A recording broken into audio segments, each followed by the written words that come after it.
In a shocking reversal that's got everyone's knickers in a twist, President Trump now says illegal immigrants working on farms and in hotels can stay in the country. Bloody hell, my friends. It seems our dear leader's had a proper change of heart about those bad hombres he's been trying to deport. Turns out, he needs them to pick his lettuce and clean his hotel rooms. At a recent cabinet meeting, Trump dropped this bombshell.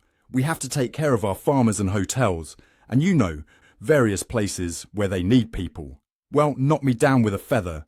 It's almost as if he's just realised that the economy might actually need these workers. Trump's gone from build the wall to build the workforce, faster than you can say deported. Here's the deal.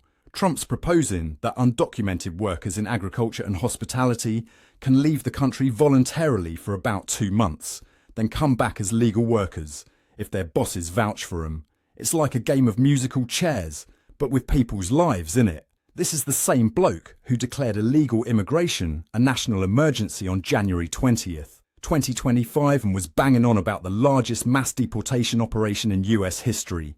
Talk about a U-turn sharper than a New York cabbie's. Now let's talk numbers, shall we? We're looking at about 4 to 5 million undocumented workers in these sectors. That's a lot of people picking our strawberries and making our beds, my friends. In fact, about 40% of crop farm workers are undocumented. And in the hospitality industry, we're talking about 1.1 million undocumented workers, or about 7.6% of that workforce. Blimey, that's a lot of hands that Trump's been trying to send packing. But here's where it gets proper bonkers. The American Business Immigration Coalition reckons that if Trump goes full steam ahead with his deportation plans, we're looking at a whopping $30 to $60 billion loss in agricultural production. Core blimey, that's a lot of unpicked tomatoes. One has to wonder if this sudden change of heart has anything to do with the staffing issues at Trump's own hotels. After all, who's going to fold those gold-plated towels if all the undocumented workers are deported? Now don't get too excited, my friends. The pro-immigrant lot aren't buying this rubbish. Maria Gonzalez from the Immigrant Rights Coalition says, this is just another one of Trump's tricks. He's still pushing for mass deportations while pretending to care about workers. We're not fooled. And can you blame him?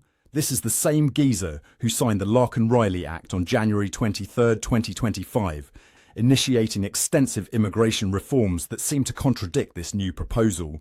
Meanwhile, Secretary of Homeland Security Kristi Noem's been going on about a self-deportation policy, which sounds about as voluntary as a trip to the dentist. And let's not forget the new CBP Home app, where immigrants are supposed to register themselves with the Department of Homeland Security, because nothing says welcome to America like a government tracking app, right? If you're as gobsmacked as I am by this news, hit that like button. And if you've got any theories about what's really going on in Trump's noggin, drop them in the comments below. Don't forget to subscribe to stay updated on all the bonkers happenings in the land of the free. Trump supporters must be feeling proper confused. 1 minute they're chanting build the wall, and the next they're watching their hero roll out the welcome mat for the very people they wanted to keep out. It's like watching a magician saw his assistant in half, only to reveal it was his own leg all along.